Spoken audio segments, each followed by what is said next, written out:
Ihsanin ila yaumiddin. Amma ba'd.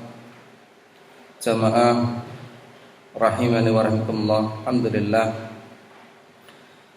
marilah kita panjatkan rasa syukur kepada Allah Subhanahu wa taala yang telah memberikan kepada kita berbagai macam bentuk kenikmatan, tidak terkecuali di sore ini di mana kita semuanya dalam keadaan sehat walafiat, dalam keadaan iman, dalam keadaan memiliki akidah ahli sunnah wal jamaah. Tentu ini sebuah nikmat yang besar yang senantiasa kita syukuri. Dengan kita bersyukur kepada Allah, mudah-mudahan Allah menambah nikmat yang telah kita terima. Amin Allahumma amin.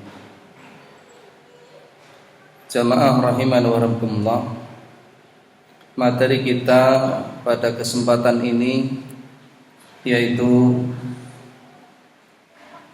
menggapai kebahagiaan atau meraih kebahagiaan dunia dan akhirat dengan iman dan takwa. Diringkas, bahagia dunia dan akhirat dengan iman dan takwa, di mana tidaklah manusia yang hidup di muka bumi ini kecuali mereka semua mendambakan hidup bahagia. Sehingga dengan demikian kebahagiaan merupakan tujuan setiap manusia.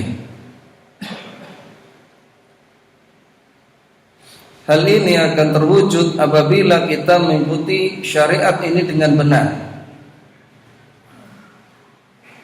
Oleh karena itu, siapapun yang menghendaki hidup bahagia penting untuk mengikuti syariat ini, mengetahui perkara ini.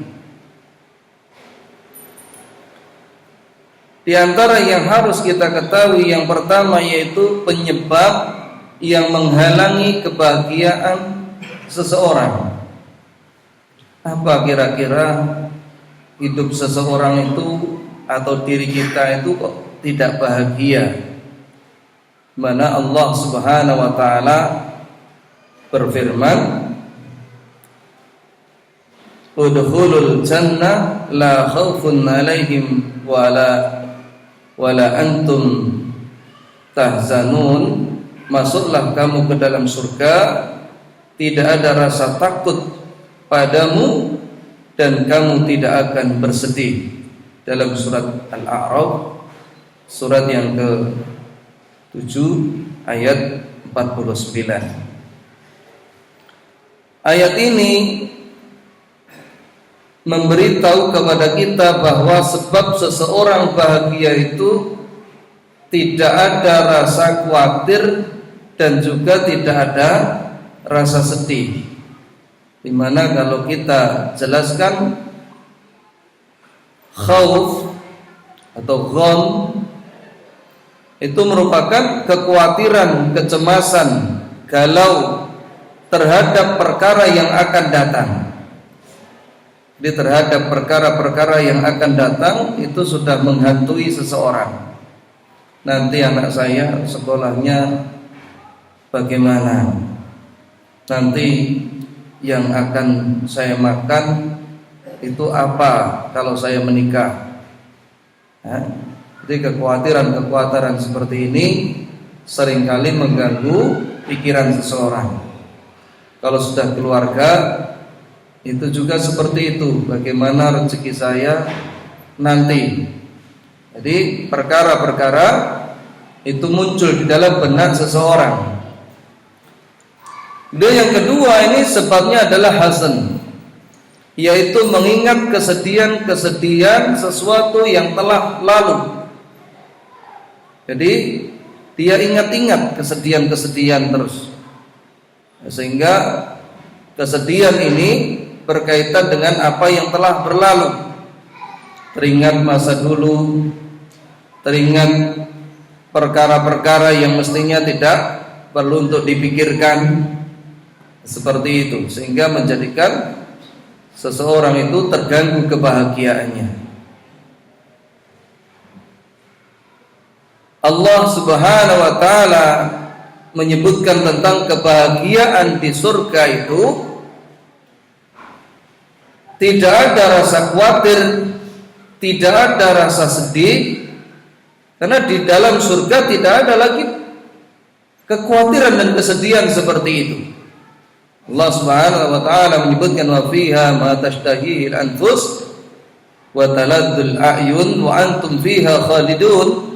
Dan di dalam surga itu terdapat segala apa yang diingini oleh hati dan sedap dipandang mata, dan kamu kekal di dalamnya.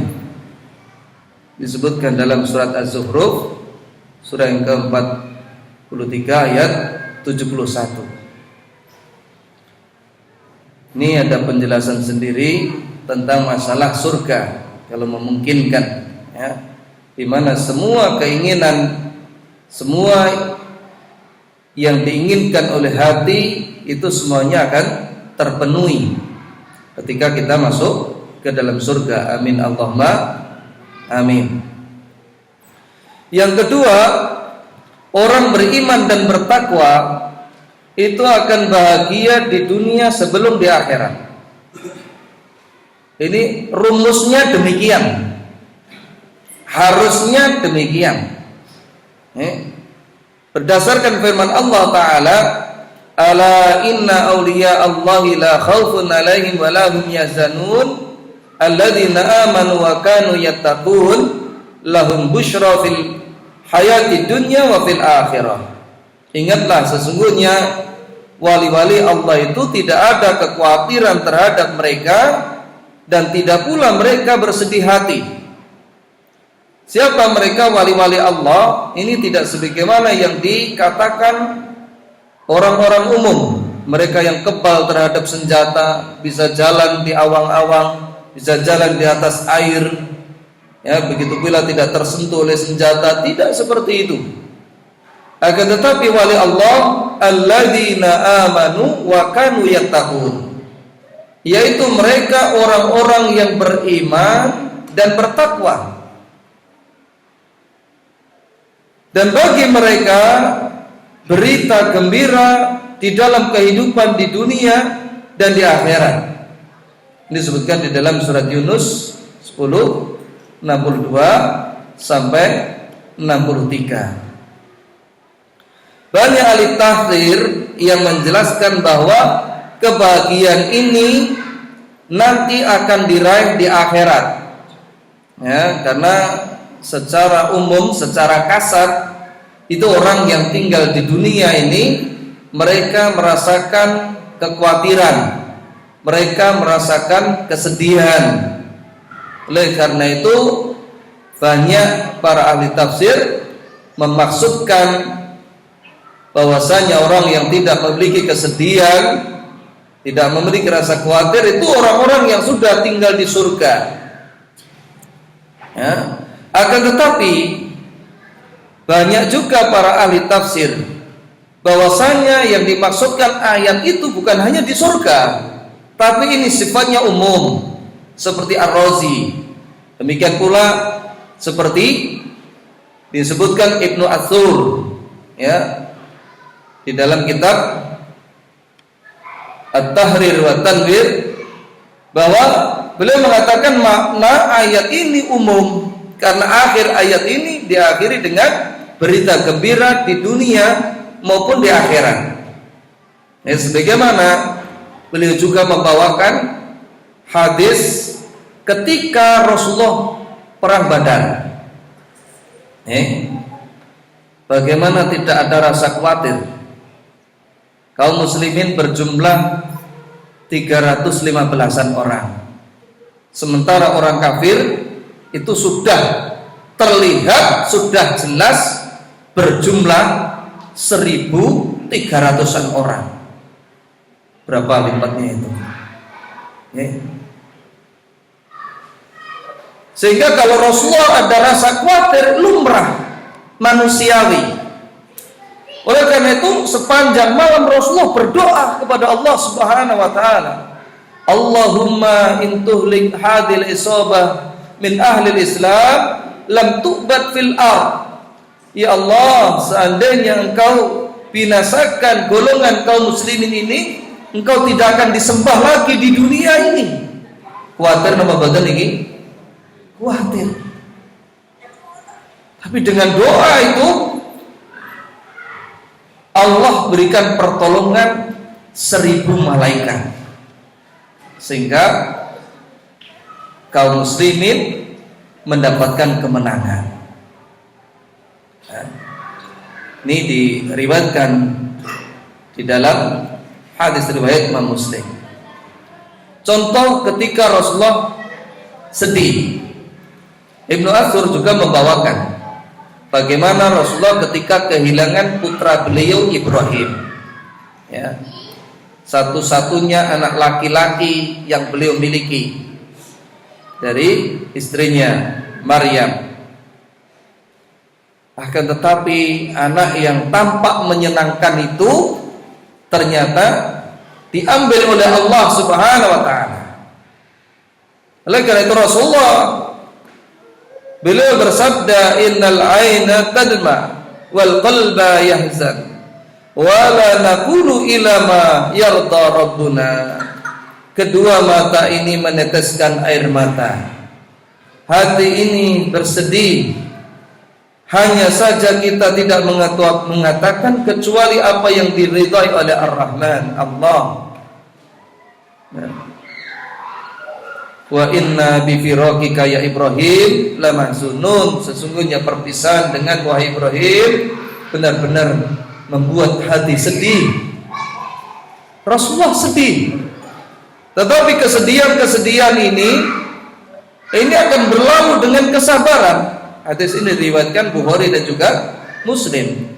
Ini menunjukkan kekhawatiran dan juga kesedihan Rasulullah SAW. Ya, akan tetapi kekhawatiran dan kesedihan ini tidak terus menerus di dalam hati dan bahkan akan hilang dengan kesabaran. Sehingga makna sempurna di mana innallaha dhamina li auliyaihi, bahwasanya Allah itu menjamin wali-walinya. Ya, kalaupun dia merasakan kesedihan, kalaupun dia merasakan kekhawatiran, ini tidak sampai berlanjut dan ini tidak menyiksa terus-menerus. Ya.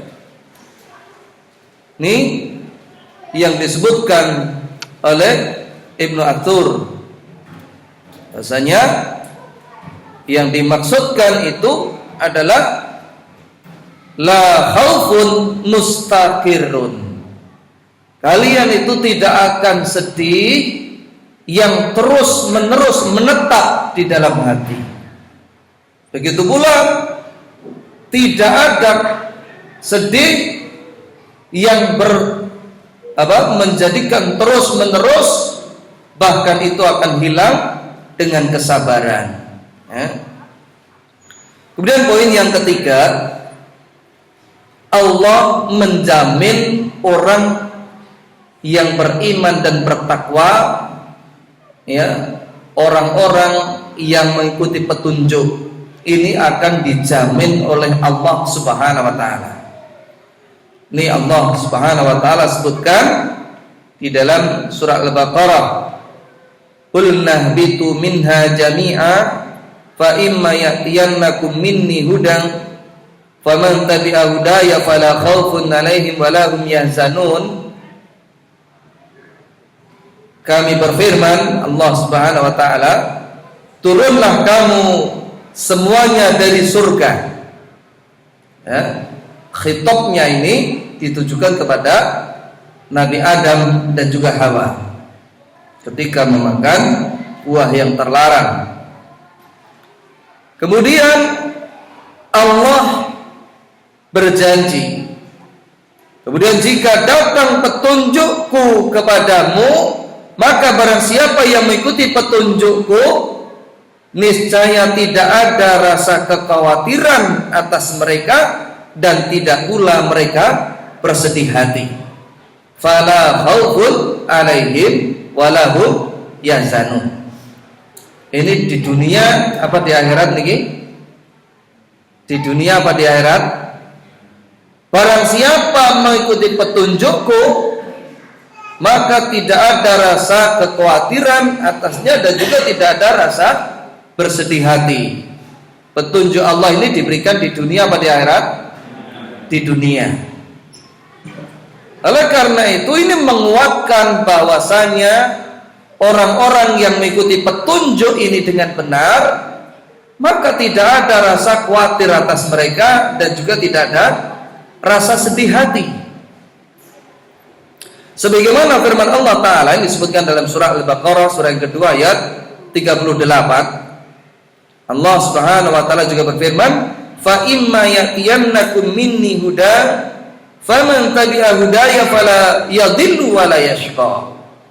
Barang siapa mengikuti petunjukku, dia tidak akan sesat dan tidak akan celaka. Disebutkan dalam surat Thaha 20 ayat 123. Ini jaminan yang Allah berikan kepada siapapun yang mengikuti petunjuk ini dengan benar. Mereka tidak akan sesat, mereka tidak akan celaka, mereka tidak akan khawatir, mereka tidak akan sedih yang terus menerus.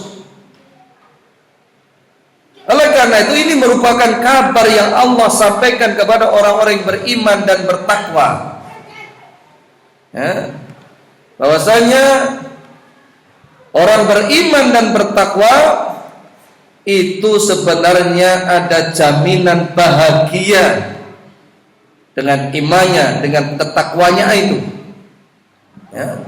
Oleh karena itu kalau ada orang yang beriman, kalau ada orang yang bertakwa itu belum bisa bahagia di dalam hidupnya, ini disebabkan dua hal saja, ya. Dikarenakan dua sebab. Yang pertama karena kejahilan terhadap agama sehingga sengsara. Saya beri contoh, orang yang tidak paham terhadap takdir, hatinya itu akan dihantui rasa ketakutan.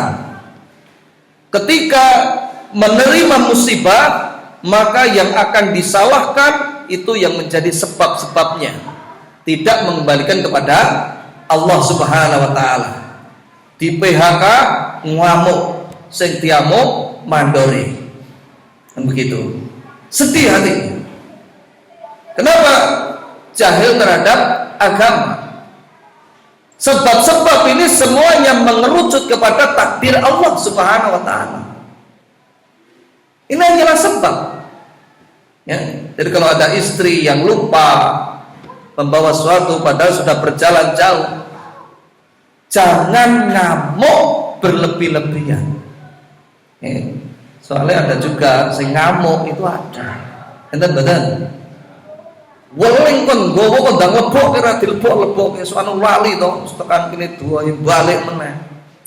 Muring-muring.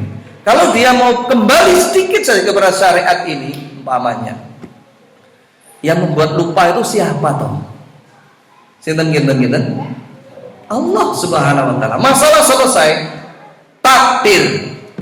Oleh karena itu pernah Syekh Albani dalam satu kisah itu bersama istrinya berjalan sudah sampai jauh, ternyata ada sesuatu yang harus ke bawah, lupa, tidak ke bawah. Sama sekali Syekh Albani tidak memarahi istrinya karena tahu bahwasanya ini adalah sebab. Hakikatnya semua datang dari Allah Subhanahu wa Ta'ala. Ini contoh orang sengsara yang pertama itu karena kejahilan terhadap agama. Begitu pula mubrah nakor di dalam kehidupannya, menunjang palang sehingga hidupnya sengsara, itu tidak lain karena apa? Karena kejahilan terhadap agama. Yang kedua penyebabnya itu karena dia maksiat terus menerus dan tidak segera bertobat. Ini penyebab kedua orang itu tidak bisa bahagia. Maksiat terus menerus. Yang dikehendaki syariat ini mengetahui bahwasanya manusia itu lupa, manusia itu terjerumus ke dalam dosa. Ini satu keniscayaan, sebuah keniscayaan. Oleh karena itu Rasulullah SAW sendiri menyebutkan, ya, kullu bani Adam khata' wa khairu khata'ina tawwabun. Setiap anak Adam itu pasti banyak melakukan kesalahan. Akan tetapi yang paling bagus adalah orang yang bertaubat dari kesalahan tersebut. Jadi segera bertobat. Oleh karena itu Allah Subhanahu wa taala juga menyebutkan, apabila alladzina idza fa'alu fahishatan aw dzalamu anfusahum dzakarallah fastaghfaru lidzunubihim. Yaitu apabila orang-orang yang melakukan kemaksiatan, mendolimi dirinya sendiri, segera ingat Allah dan memohon ampun dari dosa-dosanya. Walam yusirru ala ma fa'alu, dan tidak terus-menerus di dalam kemaksiatan tersebut. Seperti itu yang dikehendaki syariat. Karena orang yang iman, orang yang takwa itu tidak maksum. Mereka juga manusia, mereka juga bersalah, melakukan dosa. Hanya saja bedanya orang beriman, bertakwa dengan sebenarnya ketika melakukan kesalahan dia segera bertobat, dia mengakui dan dia bertobat. Orang-orang yang dimaksudkan sulit untuk meraih kebahagiaan, dia melakukan kemaksiatan tapi dia tidak segera bertobat, padahal dia sadar bahwa itu adalah sebuah kemaksiatan. Contohnya, orang sudah tahu judi online itu hanya permainan dari bandar-bandar yang jahat. Bagaimanapun pandainya seseorang itu, uang ini sudah disetting dari sana. Ya, ini banyak diakui oleh bandar-bandar. Makanya alhamdulillah kita tidak. Orang 20 yang pasang. Ini yang baru ini, orang ini pasangnya sedikit, udah kita menangkan aja. Ini yang 17 kita cekut semuanya. Itu diatur mudah. Orang yang pertama yang dapat menang, akhirnya terus. Besok ganti cekut semuanya. Tinggal cekat-cekut. Nah, kepalanya ganti cekat-cekut juga. Itu seperti itu. Akhirnya apa? Habis hartanya karena kemaksiatan tersebut. Susah apa badan? Susah. Ya, begitu pula main kartu itu juga seperti itu. Senam jantung. Menang kalah. Ini panas dingin katanya. Panas dingin. Makanya sampai kadang-kadang 2 hari 2 malam itu tahan karena ini apa? Jantung itu berdegup terus. Tahu-tahu nanti geletak. Seperti itu. Kemudian apalagi riba juga seperti itu. Sudah tahu ini dilarang pembuatan. Kita rapat kompak. Soalnya butuh kesepakatan nih. Dilarang badan. Dilarang. Sudah tahu ini dilarang nih tetap dinyanyi. Pinjam. Waya setoran komet. Sering kan saya sebutkan, lihat tanggalan aja teratapan. Tanggal siji sing go lebon apa iki. Kampung kok apa wis ketut. Malam itu tidak bisa tidur. Karena mikir apa? Mikir setoran. Buah enek bora iki wong. Maka itu yang menghilangkan kebahagiaan tersebut.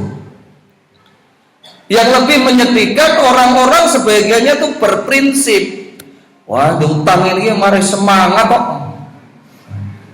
Tapi pas setoran ini wes gue wis bot wis rarek utang meneh. Ini wis bot dimingi-mingi kintil meneh. Kan banyak seperti itu. Nggih napa mboten? Sing dugi lak pun mboten enten to sing ngeten niku. Agar meneng ae kita ora petek matuk iki. Maka ini penghalang kebahagiaan seseorang. Nggih. Atas nama darurat, tapi masih punya ini, punya itu, punya yang sana. Karepe mau kelong, ning yo tambah. Gitu kan? Akhirnya nopo?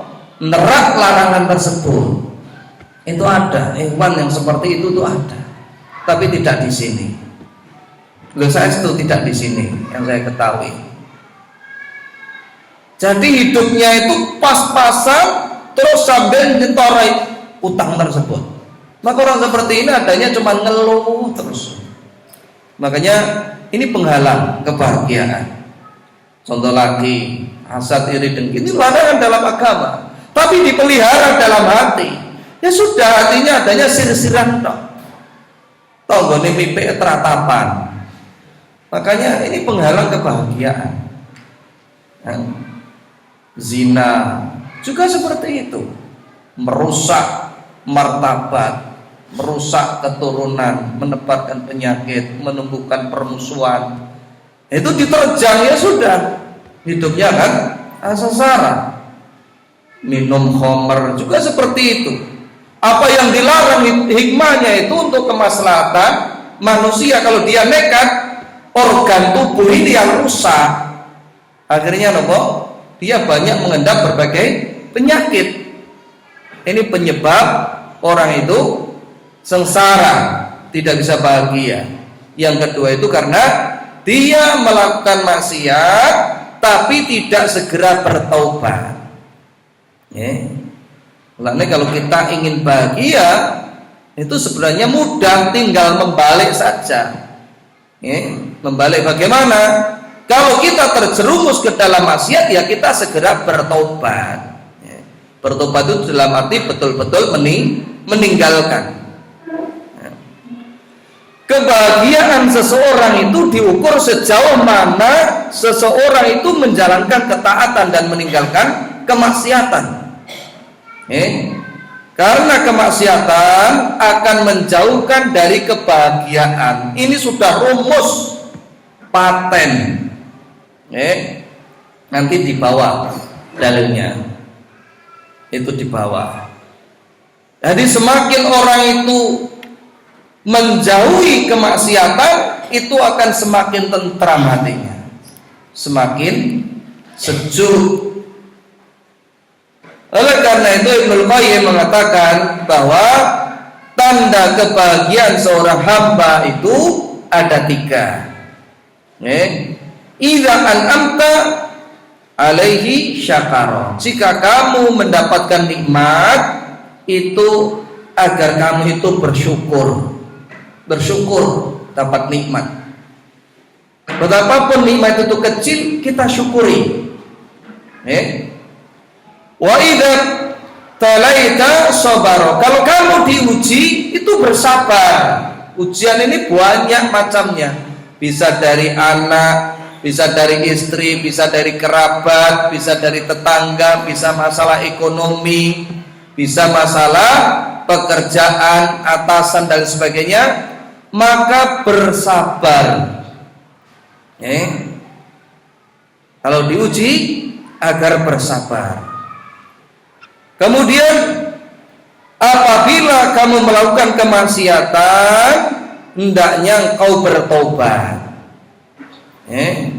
Sesungguhnya 3 perkara ini, kata Ibnu Qayyim, adalah tanda kebahagiaan seorang hamba dan tanda keberuntungannya di dunia dan di akhirat. Seorang hamba tidak akan dapat terlepas dari itu selamanya. Jadi 3 hal ini tidak akan terlepas. Imam mendapatkan nikmat, imam mendapatkan ujian. Kalau tidak ketaatan berarti melakukan kemaksiatan, segera bertobat. Ini bisa dilihat di dalam Al-Wabil As-Soyib, disebutkan di dalam As-Syamilah. Meskipun seorang mendapatkan musibah, musibah itu banyak macamnya seperti kita sebutkan tadi itu, namun dirinya menyadari bahwa Allah Subhanahu wa taala tidak akan menyia-nyiakan musibah tersebut sehingga imannya bersinar. Kalau dia itu beriman, itu akan menyinari apa yang harus dia lakukan, bagaimana dia harus melangkah. Ini akan dibimbing dengan pengetahuannya. Ini akan dibimbing. Jadi dia bersabar dalam musibah tersebut sehingga imannya bersinar, hatinya lapang dan merasakan nikmatnya bersabar. Jadi orang yang mendapatkan nikmat itu bukan hanya orang yang mendapatkan kenikmatan berupa materi saja, itu tidak. Bahkan kalau kita sudah membaca, sudah memahami, sudah mempraktekkan bagaimana seseorang itu membersihkan dirinya, tazkiyatun nafs, itu akan juga mendapatkan nikmat ketika mendapatkan ujian. Bahkan seandainya ujian itu diganti dengan nikmat, dia tidak mau. Kalau orang sudah sampai pada tahap bersih hatinya, jadi dia menerima dengan puas, bukan hanya sabar, tetapi ridho terhadap apa yang mengenainya tersebut. Sebuah contoh, ada seorang tabi'in bernama Abu Kilabah. Organ tubuhnya ini banyak yang tidak berfungsi. Kedua matanya buta, tangannya ini buntung dua-duanya, kemudian kakinya juga buntung. Dia juga tidak mempunyai harta-harta, tidak punya kerabat kecuali satu anak laki-laki, dan akhirnya pun diuji dengan meninggalnya. Tapi keimanannya ini sangat kokoh, kuat, sehingga yang dia ucapkan adalah pujian kepada Allah Subhanahu wa taala. Alhamdulillahilladzi faddalani ala katsirin mimman khalaqa tafdilan. Segala puji bagi Allah yang telah melebihkanku di atas kebanyakan manusia. Diulang-ulang terus sampai orang yang dekat itu heran, kok bisa-bisanya memuji Allah itu loh, kahanannya seperti itu. Maka dia pun menyebutkan satu persatu, bukankah ada juga orang di dunia ini secara ringkas yang seperti aku, tetapi mereka tidak ingat kepada Allah, tidak diberi iman oleh Allah Subhanahu wa taala. Sedangkan aku meskipun dengan penderitaanku seperti ini, Allah masih memberikan pendengaran, masih memberikan keimanan, yang nantinya Allah akan ganti derita itu dengan kenikmatan. Dia yakin seperti itu, sehingga hatinya bersinar, senantiasa memuji kepada Allah Subhanahu wa taala. Karena itu sungguh mengherankan kalau ada orang hanya diuji seret rezekinya sedikit saja, itu kajian sudah nggak berangkat, rantau kita maju, waduh aku lagi sulit ekonomi. Padahal apa? Padahal dengan menjauh dari Allah itu justru mempersulit diri. Harusnya kita mendekat kepada Allah Subhanahu wa taala. Harusnya kita banyak memohon kepada Allah Subhanahu wa taala. Banyak. Urwah bin Jubair ketika diuji, dia datang ke tempat Raja Abdul Malik. Tiba-tiba anaknya itu dekati kuda, diseplak, meninggal langsung. Bukan hanya itu, ternyata setelah dikubur belum sampai selesai, kakinya ini sudah terkena virus yang merambat cepat sehingga terpaksa harus diamputasi. Maka dia pun tetap memuji Allah Subhanahu wa taala. Subhanallah. Kemudian oleh karena itu para ulama, meskipun keadaan lahir mereka menderita, namun hati mereka merasakan kebahagiaan. Hal itu mereka tulis di dalam tulisan-tulisan mereka. Di antaranya, lau ya'lamul muluk wa abnal muluk ma nahnu fihi lajaladuna alaihi bisuyuf. Seandainya para raja dan para pangeran-pangeran itu mengetahui kebahagiaan yang kita rasakan berupa kedekatan kepada Allah, ketaatannya kepada Allah, sehingga merasakan betul-betul nikmatnya hidup, ya, seandainya raja dan pangeran itu mengetahui, niscaya mereka akan merampas dari kita meskipun dengan pedang-pedangnya. Ya, disebutkan di dalam Al-Jawabul Kafi oleh Ibnu Qayyim Al-Jauziyah. Ibnu Taimiyah juga berkata, inna fid dunya jannatan man lam yadkhulha lam yadkhul jannatal akhirah. Sesungguhnya di surga itu ada surga. Barang siapa yang tidak memasuki surga di dunia ini, dia tidak akan memasuki surga di akhirat nanti. Ada yang tahu surga di dunia? Coba menunjukkan jari. Yang dimasukkan majelis ilmu, yang dimasukkan Rasulullah SAW. Jika kamu melewati kebun-kebun surga, maka masuklah, yaitu majelis-majelis ilmu. Jadi orang tersebut tidak akan bahagia. Ini menunjukkan apa? Dalil para ulama itu betul-betul menikmati ketika menuntut ilmu. Dan orang yang tidak mau menuntut ilmu, dia nggak mungkin masuk surga di akhirat. Loh, kenapa? Karena di dalam masuk ke dalam surga ini butuh ilmu, butuh iman, ya. Dan orang itu nggak bisa beriman dengan benar kalau dia menuntut ilmu. Harus menuntut ilmu. Bahkan disebutkan oleh Ibnu Taimiyah sendiri, beliau itu dipenjara berkali-kali, ya, karena mempertahankan akidah yang benar. Tapi apa yang beliau katakan? Ma fa'ala a'dai, ma fa'ala a'dai bi, apa yang bisa dilakukan musuh-musuhku terhadapku? Inna jannati fi sadri, karena sesungguhnya surgaku itu adalah di hatiku. Ya, kalau aku di luar, maksudnya aku bisa menyerukan agama Allah ini dengan terang, maka itu sebuah kenikmatan bagi beliau. Kalau aku di penjara, aku uzlah, aku berdua-duaan bersama Allah Subhanahu wa taala, sebuah kenikmatan.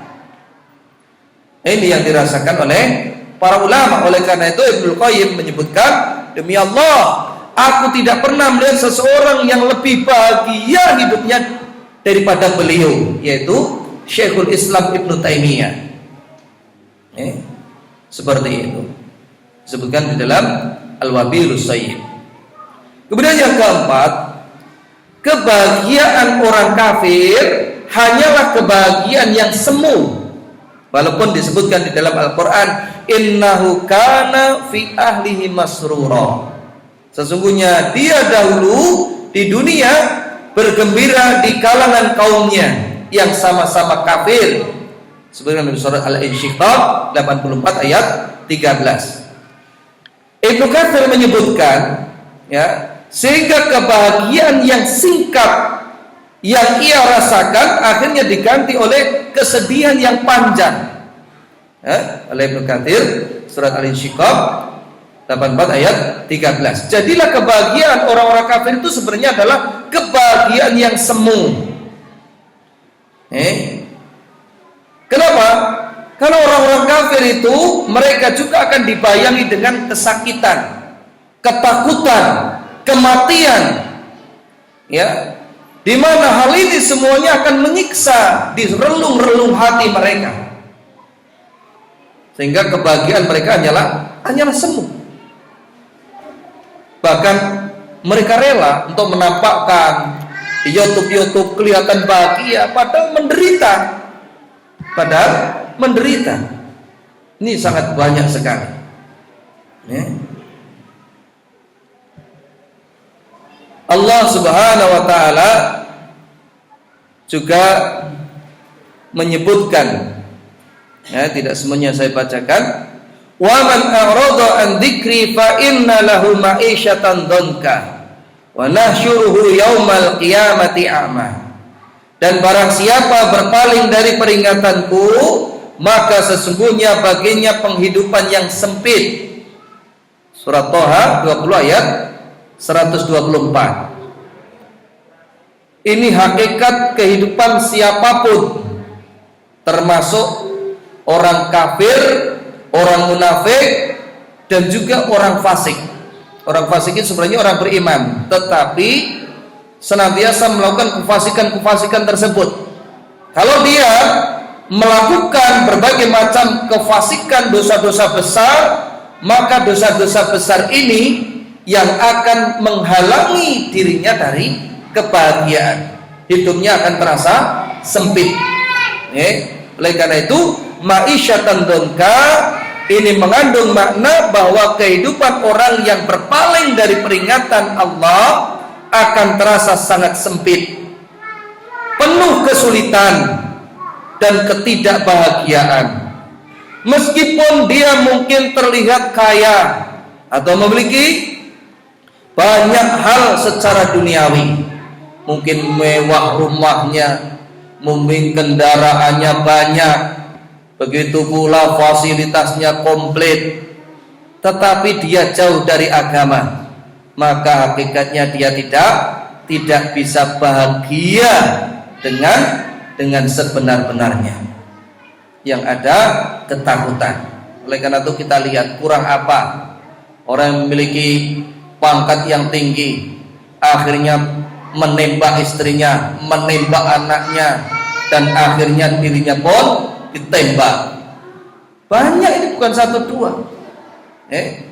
Ada juga yang disiram dengan bensin kemudian dibakar. Coba bayangkan, kurang apa kalau dipikir? Ya, pangkat sudah tinggi, harta itu melimpah. Karena kebahagiaan itu tidak diukur dari materi, itu tidak. Makanya kita jangan pesimis. Ya, kita semuanya berhak untuk bahagia.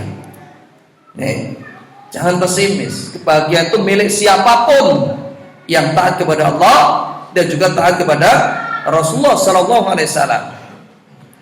Tafsir ini kita ambilkan dari tafsir Ibnu Katsir, surat Thaha 20 ayat 124. Kemudian poin yang kelima, perintah dan larangan Allah tidak lain agar hamba mencapai derajat takwa. Itu seperti itu yang dikehendaki Allah Subhanahu wa taala. Perintah Allah dalam berbagai bentuk ibadah tidak lain agar hamba mencapai derajat takwa, karena ketakwaan merupakan sumber kebahagiaan di dunia dan juga di akhirat. Ya, perintah ibadah seperti firman Allah taala, ya ayuhan nasu ubudu rabbakumul ladzi khalaqakum walladzina min qablikum la'allakum tattaqun. Hai manusia, sembahlah Tuhanmu yang telah menciptakanmu dan orang-orang sebelummu agar kamu bertakwa. Surat Al-Baqarah 2 ayat 21. Begitu pula kita berpuasa, tujuannya apa? Supaya bertakwa. Ya ayyuhalladzina amanu kutiba alaikumusyiyamu kama kutiba alal ladzina min qablikum la'allakum tattaqun. Hai orang-orang yang beriman, diwajibkan atas kamu berpuasa sebagaimana diwajibkan orang-orang sebelum kamu agar kamu bertakwa. Surah Al-Baqarah ayat 183. Begitu pula semua kebaikan yang dilakukan hamba itu hakikatnya kembali kepada hamba itu sendiri. Ya. Wa may yashkur fa innama yashkuru li nafsi.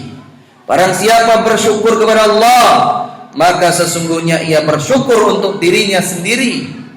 Sebutkan dalam surah Luqman 31 ayat 12. Kemudian poin yang keenam, Allah mencintai dan memuliakan orang-orang yang beriman dan bertakwa.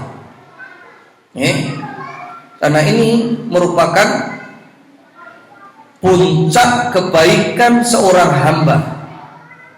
di mana Allah Subhanahu wa taala berfirman, yang pertama di antara kemuliaan takwa Allah sebutkan, walaqad wassayna alladziina utul kitaba min qablikum wa iyyakum anittaqullah, dan sungguh kami telah wasiatkan kepada orang-orang yang diberi kitab sebelum kamu dan juga kepadamu agar apa? Bertakwa kepada Allah.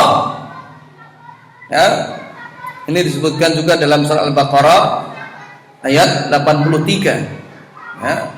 Wa id akhadna mitsaqa bani Israil la ta'buduna illallah wa bil walidaini ihsana ilal akhir. Ibnu Katsir menafsirkan surat An-Nisa ayat 131 dan juga yang lainnya. Ibnu Katsir menyebutkan maksudnya surat An-Nisa tersebut, kami telah berwasiat kepada orang-orang terdahulu apa yang telah padanya kami wasiatkan kepada mereka berupa takwa kepada Allah Azza wa Jalla, beribadah hanya kepada Allah semata dan tidak menyekutukannya dengan sesuatu apapun. Ini yang dimaksudkan adalah wasiat takwa itu agar mereka tidak menyekutukan dengan Allah Subhanahu wa taala. Begitu pula Rasulullah sallallahu alaihi wasallam, beliau bersabda, ittaqillaha haitsu ma kunta wa bi sayyi'atil hasanata tamhuha wa khaliqin nasa bi khuluqin hasan. Bertakwalah kepada Allah dimanapun berada. Iringilah perbuatan dosa, kesalahan dengan kebaikan, pasti akan menghapuskannya, dan pergaulilah sesama manusia dengan akhlak yang baik. Ya. Sebutkan dalam hadis riwayat Tirmidzi, Ahmad dihasankan oleh Syekh Albani di dalam Sunan Tirmidzi. Di antara yang disebutkan para ulama seperti Ibnu Mubarak yang ditulis oleh Ibnu Rajab Al-Hambali dalam kitabnya Jami'ul Ulum wal Hikam, akhlak yang baik itu ada 3. Yang pertama apa? Pernah kita sampaikan bagi yang ingat, yaitu kaful ada, agar tidak mengganggu, menyakiti kepada orang lain. Yang kedua, badlun nada, agar kita dapat memberi manfaat kepada orang lain. Yang ketiga, talaqatul wajhi, yaitu agar kita memiliki wajah berseri-seri, ya, menampakkan wajah berseri-seri. Ini sebenarnya rumusnya mudah-mudah, ya, tapi untuk melakukan itu tidak tahu, ya, itu sebenarnya seperti itu. Kalau Ibnu Zaid menyebutkan akhlak yang baik itu ada 4, juga dinukil oleh Ibnu Rajab Al-Hambali. Apa itu? Yang pertama, meninggalkan ucapan yang tidak bermanfaat. Ini pilar akhlak, rukun akhlak. Yang kedua, meninggalkan perbuatan yang tidak bermanfaat. Jadi ucapan, yang kedua perbuatan. Yang ketiga, agar kita menjaga emosional kita. Ya. Yang keempat, agar kita membersihkan hati kita. Ini kalau dalil-dalilnya saya sertakan nanti terlalu lama. Sebenarnya itu bisa dilihat dalam Jami'ul Ulum wal Hikam. Kemudian yang kedua, di antara kemuliaan takwa, takwa ini menjadikan kecintaan Allah Subhanahu wa taala. Fala man awfa bi ahdihi wattaqa fa innallaha yuhibbul muttaqin. Bukan demikian, sebenarnya siapa yang menepati janjinya, maka sesungguhnya Allah menyukai orang-orang yang bertakwa. Kemudian juga yang ketiga, Allah senantiasa bersama orang-orang yang bertakwa. Mana Allah Subhanahu wa taala berfirman, innallaha ma'al ladzina taqau wal ladzina hum muhsinun. Sesungguhnya orang Allah senantiasa bersama orang-orang yang bertakwa dan orang-orang yang berbuat kebaikan. Surat An-Nahl 16 ayat 128. Kebersamaan Allah, yaitu Allah memberikan pertolongan kepadanya, kepada orang-orang yang bertakwa tersebut. Kemudian yang keempat, kemuliaan takwa. Takwa ini merupakan sebaik-baik bekal di dalam hidup kita. Ya, wa tazawwadu fa inna khairu zadit taqwa. Dan sesungguhnya berbekalah dan ketahuilah sebaik-baik bekal adalah takwa. Di bekal yang dimaksudkan ayat ini sebenarnya bekal untuk haji, tapi tidak menafikan bekal dalam mengarungi kehidupan ini, yaitu dengan takwa.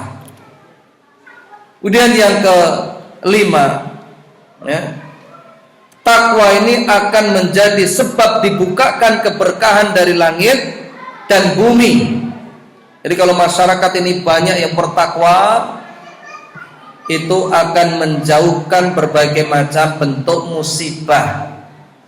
Oleh karena itu Allah Subhanahu wa taala berfirman, "Walau anna ahlal qura amanu wattaqau la fatahna 'alaihim barakatim minas sama'i wal ardh."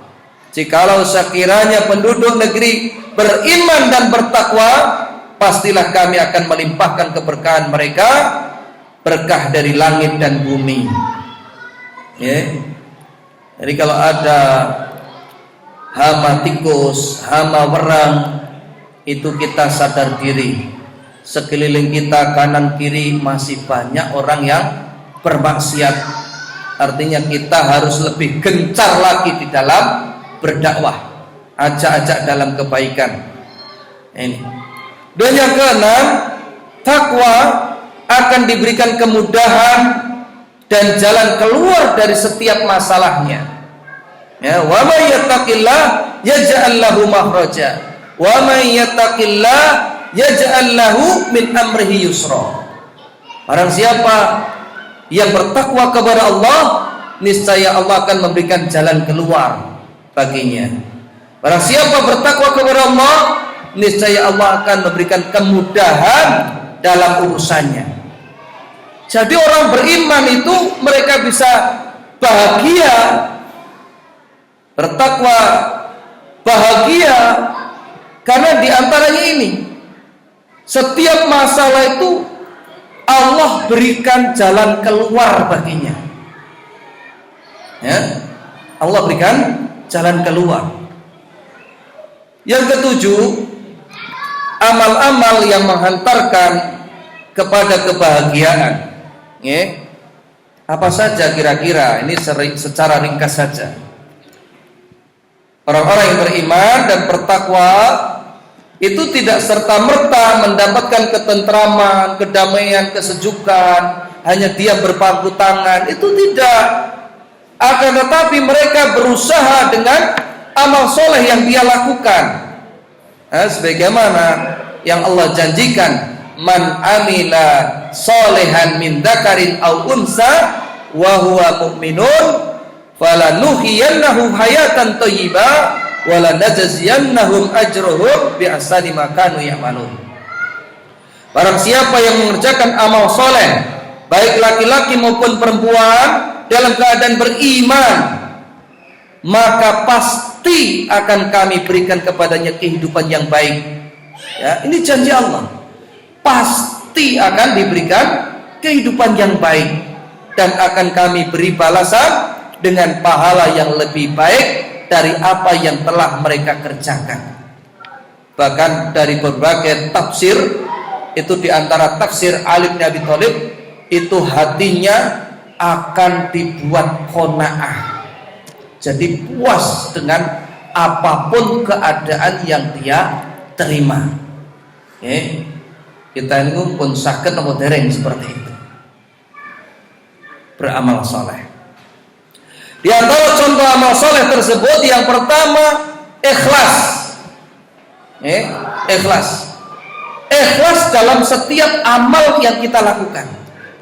Jangan ada tendensi yang lain. Jangan ada mengharap balasan dari orang yang kita berbuat baik kepadanya. Ini harus kita tanamkan kepada anak-anak kita. Ya, iki terno nggone Pak Demo engko pitrae jaluk sisan ini apa? Ngajari anak malah jaluk-jaluk. Kalau memberi ya memberilah. Jangan mengharap balasan. Seperti itu. Juga bahkan tidak mengharap ucapan terima kasih. Karena muamalah kita itu dengan Allah, bukan kepada fulan ini. Jadi kalau orang ikhlas itu, ketika orang itu telah kita berbuat baik kepadanya, membalas keburukan, kita nggak sakit hati. Loh kenapa? Karena kita bermuamalah kepada Allah, bukan kepada orang tersebut. Perkara dia membalas kebaikan itu silakan. Kalau dia lupa, itu urusan dia. Tidak perlu kita mengharapkan balasan kebaikan ataupun ucapan terima kasih. Karena orang itu kalau tidak ikhlas mengharapkan balasan atau mengharapkan ucapan terima kasih, dia nggak terima kasih, hatinya dongkol, ya kan? Jadi mau bahagia akhirnya tidak bahagia. Ini harus kita ingat. Soalnya mendekati Lebaran, ya kan? Mendekati Lebaran banyak kan uang keluar yang dewasa ini sudah kasih. Jangan mengharap balasan. Orang kalau malah saasowe ngarep-ngarep sak kresek. Ini kualik ini. Kemudian yang kedua, bersyukur. Ini harus ada rasa syukur kita. Apapun keadaan kita harus bersyukur. Anak-anak kita tanamkan untuk bersyukur dengan keadaan kita. Kalau tidak, itu yang ada tidak akan pernah puas. Ada tempe pengen telur, ada telur pengen ayam, ada ayam pengen daging. Tanamkan rasa syukur, termasuk apa yang dimiliki harus kita syukuri. Caranya bagaimana agar tumbuh rasa syukur? Unduru ila asfala minkum wala tanduru ala man huwa fawqakum. Lihat orang yang di bawah kita, jangan melihat yang di atas kita. Kalaupun kita dalam keadaan tidak punya apa-apa, yang lain itu jalan aja dia tidak bisa, harus dipapa, harus digotong. Itu bahan renungan kita. Kita itu masih punya kaki, punya tangan, punya motor, punya yang lain. Bagaimanapun ini pemberian Allah yang besar. Kemudian bersabar terhadap apa yang mengenai kita. Wasbiru innallaha ma'as sabirin. Hendaknya bersabarlah kalian, sesungguhnya Allah bersama orang-orang yang bersabar. Kemudian yang keempat, bertaubat jika kita melakukan maksiat sebagaimana kita sebutkan di atas. Jangan menunda-nunda. Orang yang menunda-nunda khawatirnya apa? Nanti su'ul khotimah. Ini banyak. Ya. Weslah, engko nek wis bariki wis. Tapi kalau sudah selesai, dia ulangi lagi seperti itu. Akhirnya apa? Akhirnya mati dalam keadaan dosa besar. Itu bahaya sekali. Kemudian yang kelima, memaafkan dan bersikap baik kepada orang lain. Kita suka kalau kita dimaafkan orang lain. Hendaknya kita juga lapang dada terhadap kesalahan orang lain. Wal kadhiminal ghaidha wal afina 'anil nas. Wallahu yuhibbul muhsinin. Orang-orang yang menahan marahnya dan memberikan maaf kepada orang lain, sesungguhnya Allah itu mencintai orang-orang yang berbuat baik. Surah Al-Imran ketika ayat 134. Jangan sampai kita bermasalah dengan kerabat, dengan orang tua. Pokoknya kalau bapak saya itu saya nggak bisa memaafkan. Itu terlalu sekali. Emangnya kita itu siapa? Itu banyak sekali lah. Dosa kita itu apa? Nggak banyak. Sebentar lagi kita juga jadi bapak. Nanti bisa dibawas oleh anak kita. Ini bahaya. Kemudian yang ke-6 yaitu agar bertawakal kepada Allah. Kita sudah berusaha, sudah maksimal, sudah kita perhitungkan. Ternyata tidak sesuai dengan harapan kita, ya kita bersabar.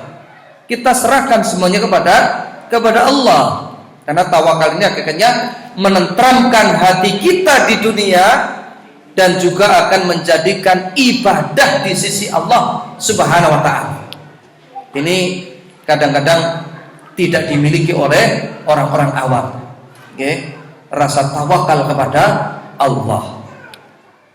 Kemudian yang ketujuh, banyak berzikir dan membaca Al-Quran. Ini agar kita terus berzikir. Ini sebagai bentuk benteng kita, bentuk keamanan diri kita.